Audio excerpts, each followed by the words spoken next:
अम्मी, हाँ, आपने बच्चों को तो कुछ नहीं बताया ना अभी तक? मैं छोटे बच्चों को क्या कहूंगी? हद है। या अल्लाह। मैं जाकर देखती हूँ उन्हें। या अल्लाह, उस बच्चे पर रहम फरमा। आमीन।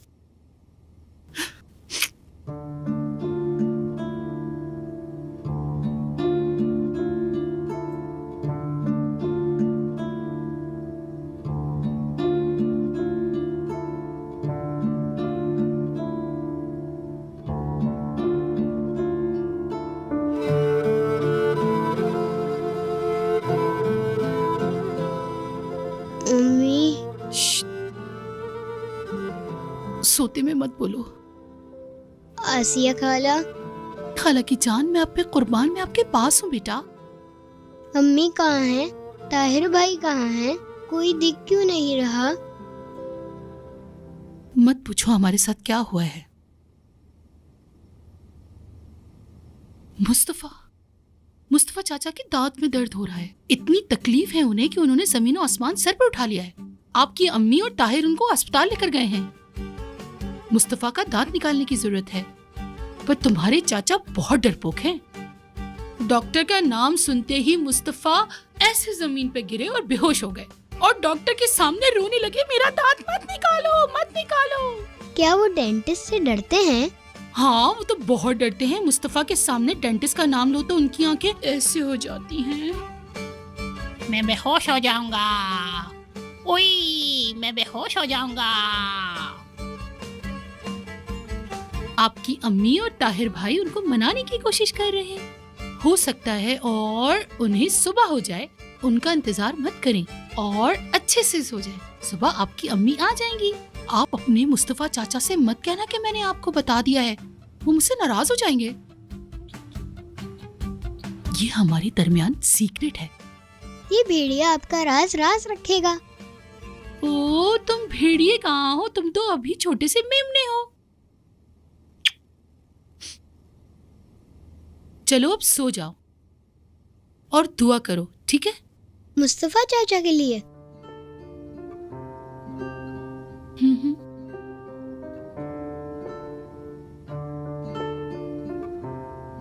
सुनने वाला जानता है दुआ किसके लिए है। वो जानता है कि हम किसके लिए दुआ कर रहे हैं।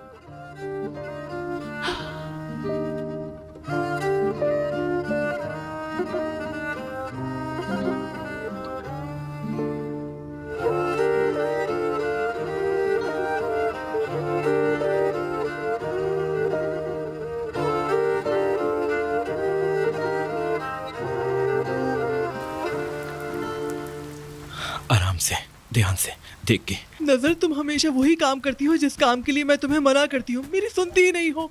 अम्मी, मैं क्या करूं? किसी की जान बचाना मेरा काम है। मैं एक डॉक्टर हूँ। हाँ, दुश्मनों की जान बचाने की कसम खाई है ना? तुम्हारा बाप हमेशा तुम्हें उन लोगों से दूर रहने के लिए कहता है, लेकिन तुम उन्हीं के करीब जाती जा रही हो नजर। अम्मी, आपने ही तो कहा था कि बाबा सुबह तक काम पर होते हैं। हम लोग वैसे भी 1 घंटे तक आ जाएंगे वापस। अगर वो आ गया तो मैं क्या कहूंगी कि तुम्हारी एक बेटी दूसरी बेटी को भी साथ ले गई। मैं किससे बात कर रही हूँ नजर?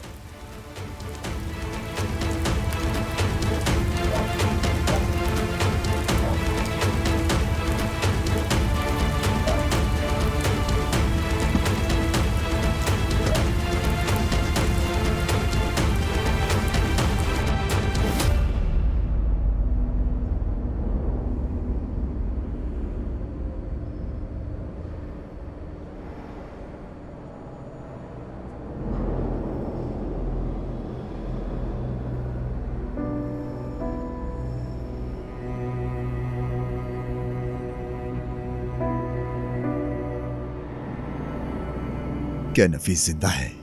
कौन? ताहिर की बीवी नफीस बहन की बात कर रहे हो तुम? सही कहा ना? वो मेरे बेटे की माँ है। हाँ, कौन सा बेटा जो ताहिर को बाप कहता है? भूलो मत, अल्लाह बेहतरीन हिकमत वाला है। उसकी लाठी बेआवाज होती है। तुम्हारा हर गुनाह जाहिर हो चुका है बिदाद। हर चीज अच्छी तरह से जानता हूं मैं, यहां तक कि जिंदा दफन होना भी। वाकई में? फिर आप जानते हैं कि आपके अजीज रिश्तेदारों के साथ मैं क्या सलूक करूंगा कमिश्नर? अब तुम कुछ भी नहीं कर सकते विदात। चाहे कितनी ही कोशिश कर लो, अपने मकसद में कामयाब नहीं होगे। वैसे जब तुम्हारे जिंदा दफन होने का पता चला तो उस वक्त मुझे बहुत हैरानी हुई। यकीन नहीं आ रहा था कि सबको तकलीफ देने वाला विदात इतनी आसानी से कैसे मर सकता है आखिर। क्योंकि तुमने जो दूसरों के साथ किया है वो सब तुम्हारे साथ भी होगा। तुम मकफाते अमल से नहीं बच सकते। जो कुछ किया है उससे ज्यादा बर्दाश्त करना होगा। तुम्हारा अंजाम बहुत तकलीफ दे होगा, दुनिया में भी और आखिरत में भी। मौत की भीख मांगोगे मगर मर नहीं पाओगे तुम। कह दिया। क्या नफीस जिंदा है?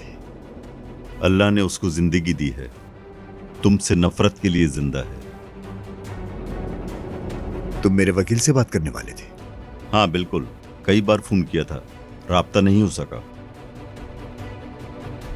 मैं किसी और को बुलाऊंगा, मेरे पास फोन करने का हक है ना।